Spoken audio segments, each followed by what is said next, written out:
Hi, welcome back to my channel. Today I'm going to do a really quick review of the Ordinary Serum Foundation. In case you haven't been here before, in case you don't know me, I have rosacea, so I try out a lot of products to see how well they cover my redness and also how nice they feel on my skin. Rosacea can make your skin really sensitive and react to products quite a lot, so I like to try things out to show you how well it covers my redness and how nice it feels on the skin. So I have to admit, when I was given this foundation by the PR, I was a little bit disappointed because The Ordinary do two foundations at the moment. They do this one, which is the Serum Foundation, which is lightweight. It's meant to be kind of halfway between skincare and makeup, and so it's almost like BB type coverage. That's the kind of thing they're aiming for. And then they also do the Coverage Foundation, which is medium coverage to full coverage. So in my head I was kind of a bit disappointed that I didn't get the coverage one, because that's the one I would have gone for if I was buying them myself. But I'm actually really surprised at how much I like this foundation. Spoilers.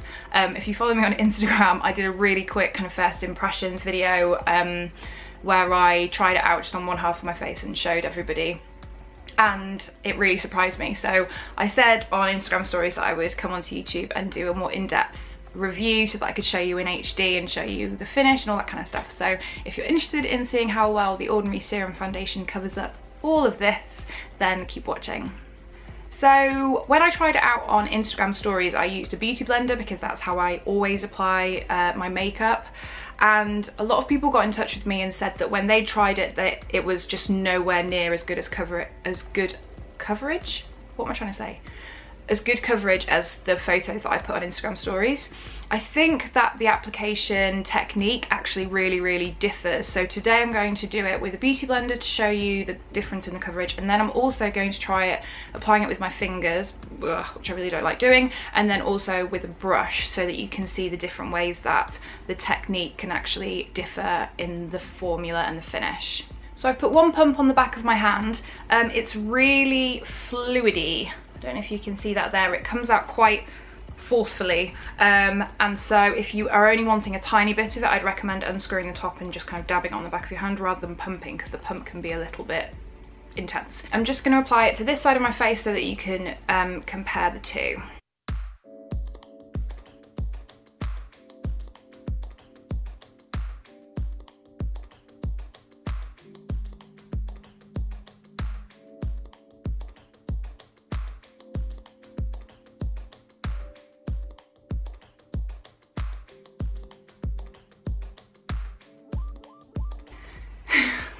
I always really love this bit. So that's one very light layer. For something that is marketed as a lightweight foundation and light coverage, I think this is actually quite good. The redness, I think, has been drastically taken down. I'm just gonna bunny hop forward a little bit so you can see. So for me, I can still see the outline of the redness on my cheekbones and on my cheeks. So for me, I would say this is medium to light coverage, and I would definitely want to go in and do a second layer, maybe put some concealer over the areas that I can still see the redness, because I love a really high coverage foundation. But for people who don't like anything heavy feeling, they don't like anything too unnatural looking, they like it to still look like skin, I think this would be really great for you. Especially if you've got dry skin, because the Serum Foundation is kind of aimed at people who have more of a dry skin type. I'm very oily, I've got very dry patches as well, but I'm mostly oily, and I tried this out the other day with no primer, and by the end of the day I was quite oily on my forehead and my nose, but that's kind of standard for me with any foundation because I'm just a bit of an oil slick. I'm going to try this out later on with a primer and properly set it and everything and see how well it goes. So in my blog post that I'll do along with this video, I will update you on how well it lasts on my oily skin. As you can see, as I turn my head, it's got quite a nice natural kind of almost like a dewy finish to it, but it actually does dry down so it looks more matte, something that I absolutely love. I much prefer a matte foundation to a dewy one, just because I'm quite oily and dewy finish ones tend just to go. But I think it's a really natural, not only is the finish really natural, so you can still kind of see freckles, and my mole is like, doesn't look all weird and covered, and I think it has a natural skin finish and also a natural skin look to it, if that makes sense. So yeah, I think you can see the drastic difference between my skin on both sides, and I think that is, I was seriously impressed considering I was expecting something really, really, really like BB type, barely covered at all. So I'm going to take that off and I'm going to try it with a brush. I'm just using the simple micellar water, which I'm trying out this month, and I actually really, really like it. It's very gentle.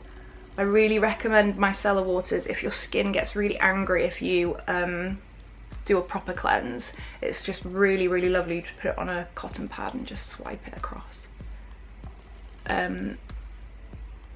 Don't be scared that my skin is going really red. My rosacea type is one that's just very, very reactive to contact. So when I wash it, when I put any products on or anything like that, it goes very red, but that goes very quickly. It's not a reaction to the product, it's not a reaction to the micellar water or anything like that. It's literally just my skin doesn't like to be touched, which is fun. See, it's kind of going down already. Right, so I've taken off that side of my foundation, and I'm going to use the It Cosmetics flat top buffing foundation brush.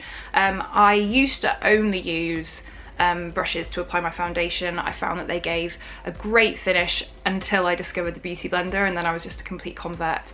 But if you are going to use a brush, I would really recommend using a flat top brush like this, just because any kind of, if you're like me, any kind of thing touching your face is really aggravating. And so if you're using a brush with a huge surface area like this, you can basically do it a lot quicker. You're not aggravating your skin as much.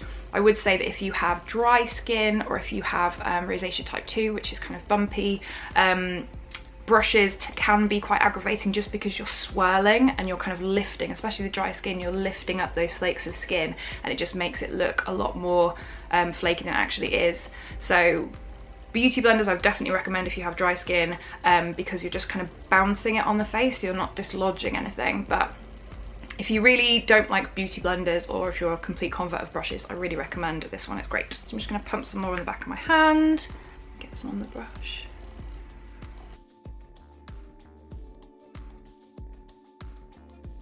So you just, as the name of the brush would suggest, you just buff it into the skin. See, I already just think that the coverage isn't as good with a brush, and also my skin, I know my skin is very, very sensitive, but it just feels, even though this brush is super, super, super soft, it still feels very angry when I'm using this. It's just kind of, I don't know whether it's just because I'm used to a beauty blender, which my skin loves, but okay. So if you use the same amount of product, and I think that although that has a nice finish, I think the redness is even more obvious with a brush. I don't know about you guys, what do you think? I think the contrast was a lot more obvious with the beauty blender, but that might just be me. My skin doesn't feel as calm as when I use a beauty blender as well, so maybe that's kind of clouding my judgment a little bit, because my skin feels unhappy, I kind of see the unhappiness. Does that make sense? But I think you can see the redness a bit more on my cheeks and cheekbones using a brush. But as you can see, the finish is still really, really light. It still looks very skin-like. My freckles are still coming through and everything. It doesn't look overly done. It doesn't look like I'm wearing tons of makeup. So if you are a fan of a brush, I still think this foundation would work really, really well with it. And now for the last test, which is fingers. I really don't like using my fingers to apply foundation. I know that everyone is different and everyone has, I don't know if you could hear my husband coughing then in the next room. I don't like using my fingers to apply foundation just because of what I mentioned before, which is that my skin is very, very reactive to touch, and I have very warm hands, and so any kind of heat in my hands gets transferred to my face, and so I find that any time I'm touching my face, my rosacea just starts going a little bit bananas, and so I just avoid it as much as possible. I used to dislodged my contact lens. I used to apply my concealer. I used to apply my concealer with my fingers, because I found that the heat of your fingers kind of helps the concealer to be worked into the skin a little bit better, but I stopped doing that as well because it just kind of irritated my skin.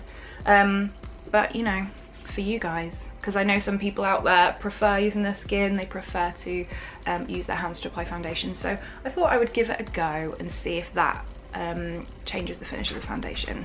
So I'm just going to apply it to the back of my hand like I did before, so I know I'm using the same amount of product. And just... the thing about this foundation is that it's very, because it's so lightweight, it really does just feel like you're applying a serum or a moisturizer. So sometimes when you're applying products with your fingers, they can feel a little bit heavy and claggy, which I really don't like, but this just feels, I mean, it feels weird and unnatural for me because I never apply things with my fingers, but I think if this was your preferred application method, see, I can already feel my skin just going, what are you doing? Stop touching me. I just find this takes so much longer as well, especially because to get a really nice finish, you kind of have to go over a lot of spots quite a few times. Ugh. See, I'm kind of patting it in now just to get rid of any obvious like finger lines. Okay, so I use the exact same amount, well, I say exact, you know, a pump. Actually, the coverage isn't too bad. I'm really surprised. I thought using fingers would really kind of dilute it and make it a lot less. I mean, I still think the Beauty Blender version was better, and also I'm just gonna bunny hop in a little bit and show you. Ooh, it's attractive.